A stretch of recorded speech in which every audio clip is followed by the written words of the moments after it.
we are again at Bob and Mary Ferry's home. The fire repair long since completed.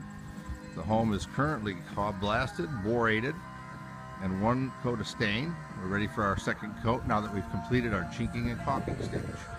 We will be using an oil-based Sherwin-Williams on all the decks, which were also cob blasted, to bring them back into the We will protect that as we do our other staining so that we don't have any drops and spots. As you can see, taping off all of the glass and other fixtures to protect against the stain is what we want to do, including fully draping the porch decks.